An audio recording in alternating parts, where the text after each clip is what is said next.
Vamos analisar o que ele fala a respeito do racha do PCC. O racha é verdadeiro.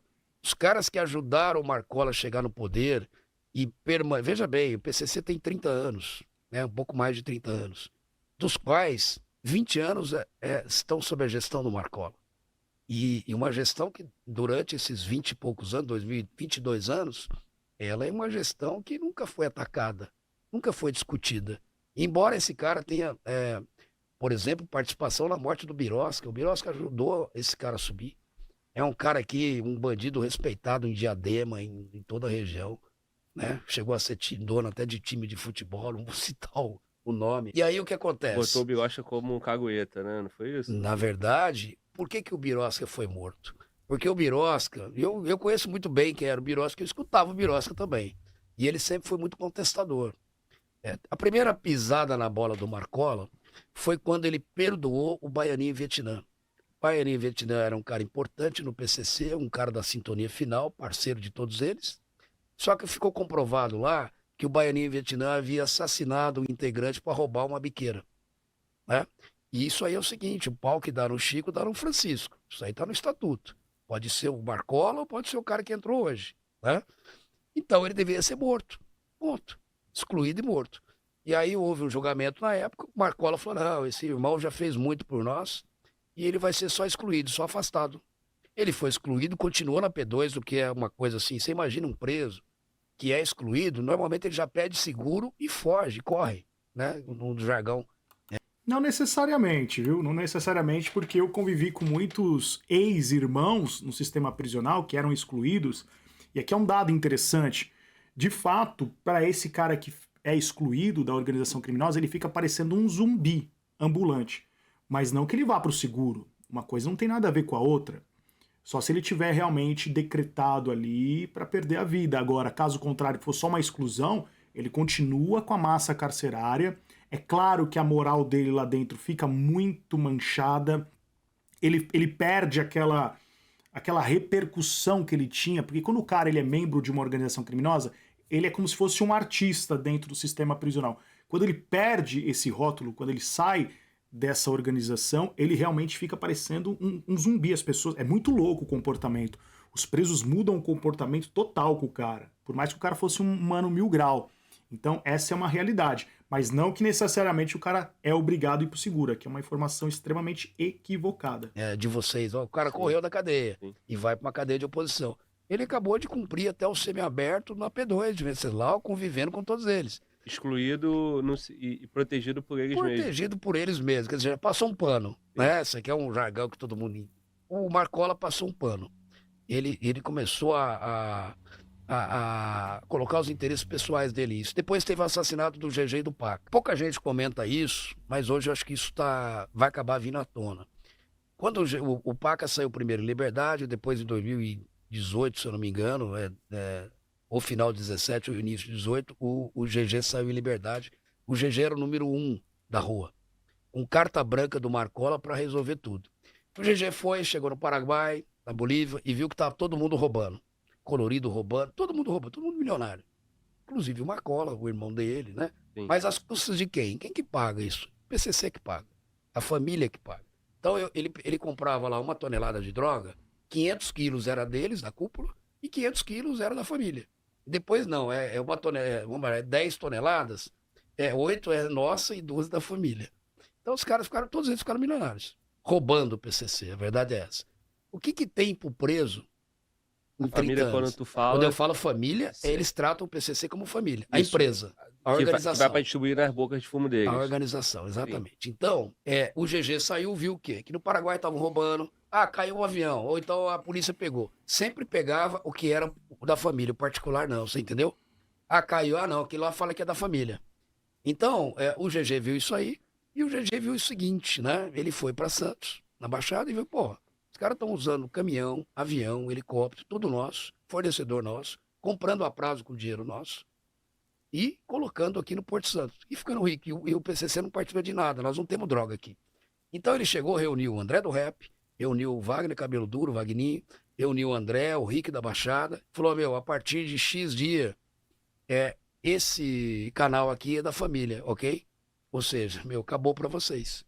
O que aconteceu?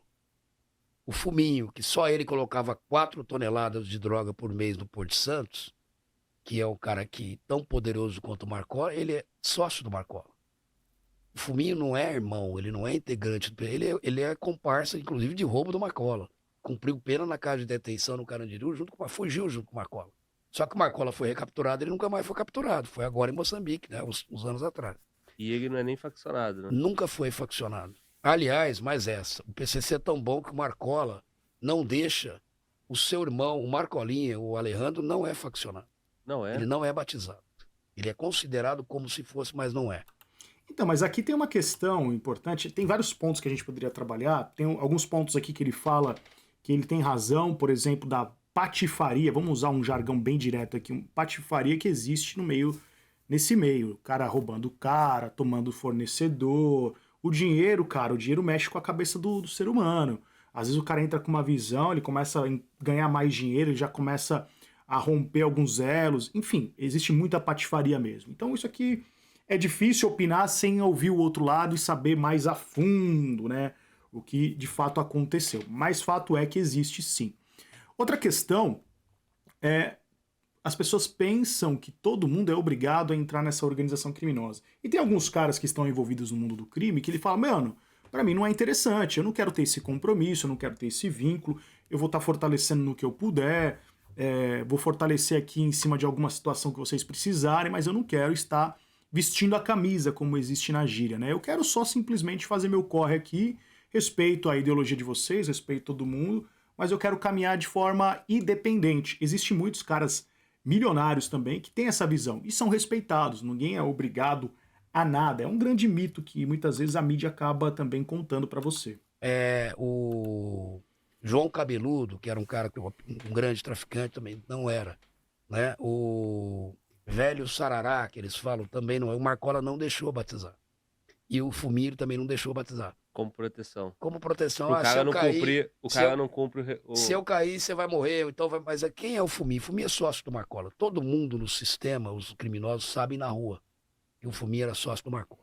Então o Fuminho decreta o GG e o Paca. Foi o Fuminho que decretou. O bilhete que foi apreendido fui eu que aprendi na penitenciária 2 de Venceslau. Lembra que foi publicado um bilhete? Lembro. Tal.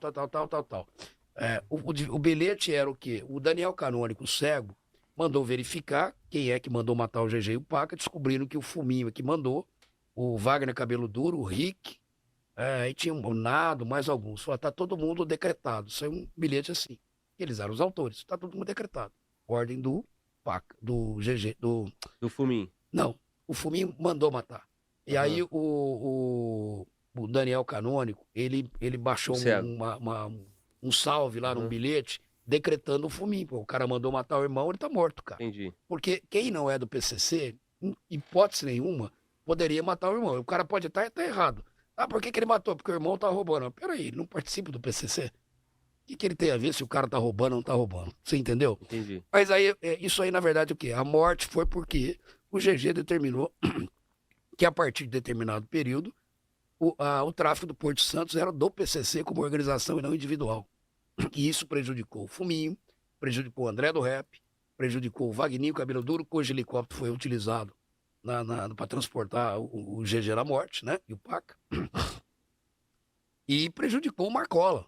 Porque o Não sei se você assistiu meu outro vídeo, que eu faço uma análise sobre a entrevista do Lincoln. Eu vou depois deixar aqui no final desse vídeo, porque tem um trecho, isso aqui é muito importante, tem um trecho da entrevista do Carioca, que participou dessa condução dessa ideia, que ele conta uma outra história. Ele fala que o decreto de GG foi por outros motivos. Então é interessante depois, caso você não tenha assistido, assista, porque você vai ver que tem uma contradição flagrante entre o que o Lincoln tá falando aqui e o que o outro ex-membro do PCC fala também, tá bom? Só vou deixar essa recomendação, no final desse vídeo vai estar passando aqui, caso você não tenha assistido, vale a pena você assistir e pegar esse ponto que é bem estranho. O Marcola é sócio do Fuminho.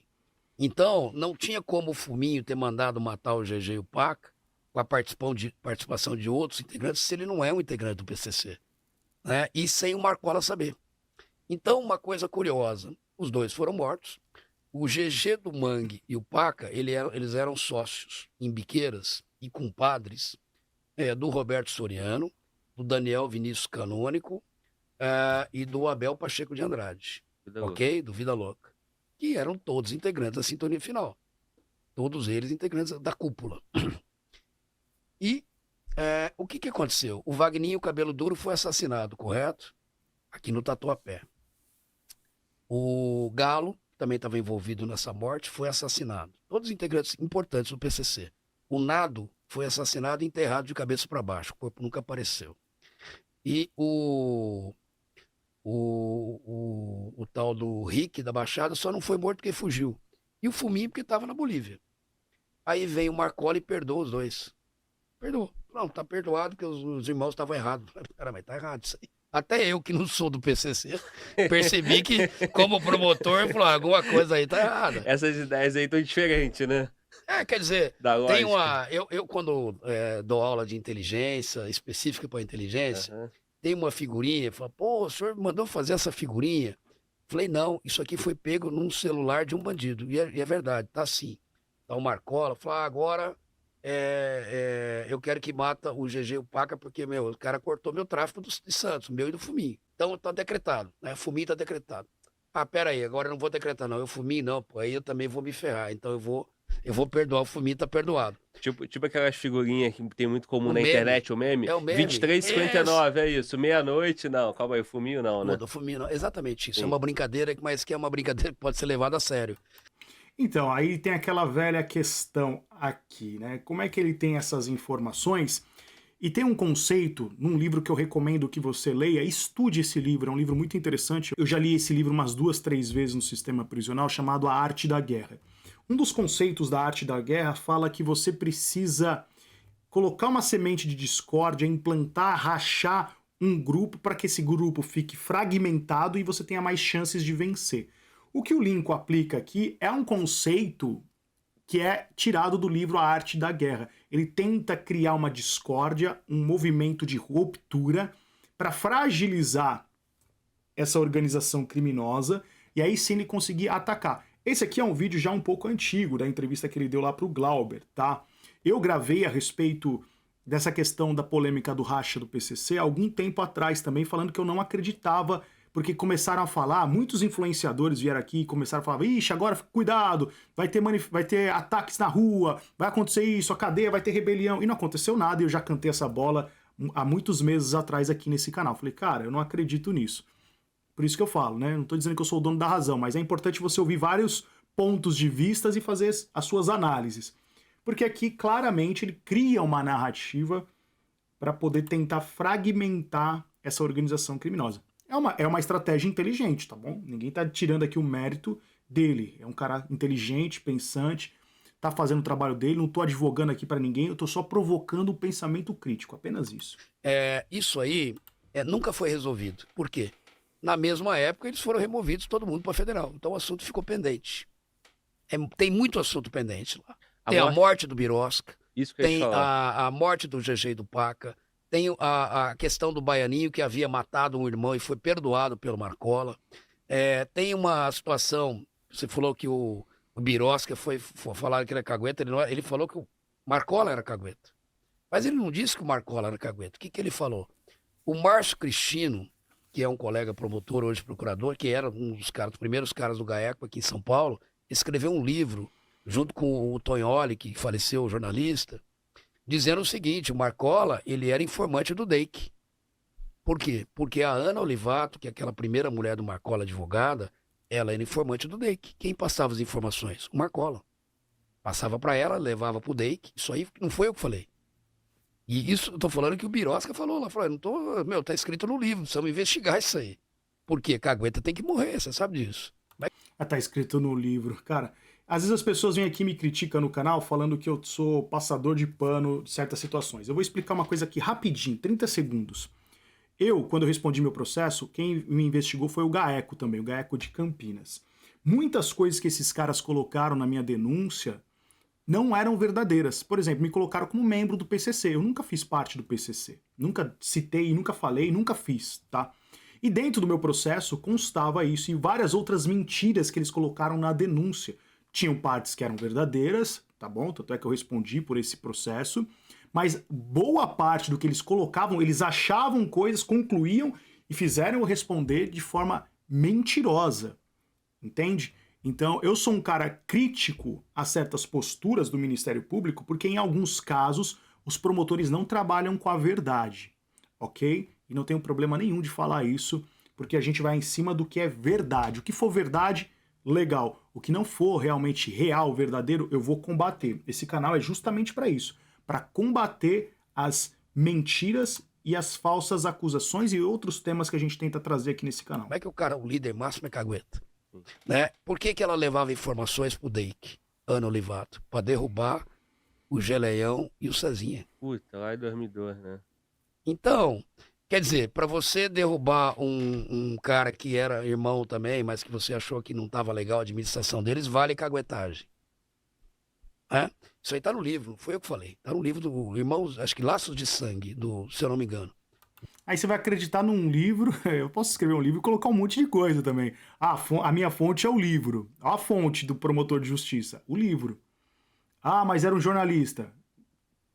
Tá entendendo como é complicado? É complicado você ficar abraçando qualquer tipo de ideia. É complicado. Do Márcio Cristino e do Tonholi. Sim. Então o Birosca falou isso, foi morto. Não, tá caluniando o Marcola, foi morto. O Soriano, como eu disse, eles não perdoaram o Cego, o Soriano e o Abel. Falar que o GG e o Paca roubaram, eles eram milionários porque eles eram traficantes. Isso eu sei porque eu acompanhava a vida deles. Se eles roubaram ou não sei, mas todo mundo ali roubou. O Marcola roubou. Todos eles roubaram, porque todos eles usaram a estrutura do PCC para enriquecer no tráfico internacional. Eles mesmos davam volta no PCC. Claro. Roubavam o PCC. Claro. E se caiu a droga, não, essa partida que caiu aí não é nossa. A que não caiu é do é PCC. do PCC. Eles controlaram. E aí os faccionados pagam a conta, né? Quando eu tô falando aqui, você pode saber que uma hora a nossa conversa vai chegar dentro da P2.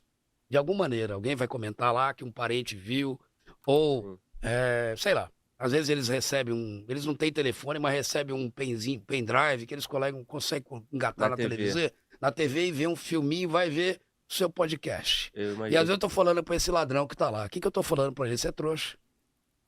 O que você ganhou nesses 20 anos? Você ganhou cadeia.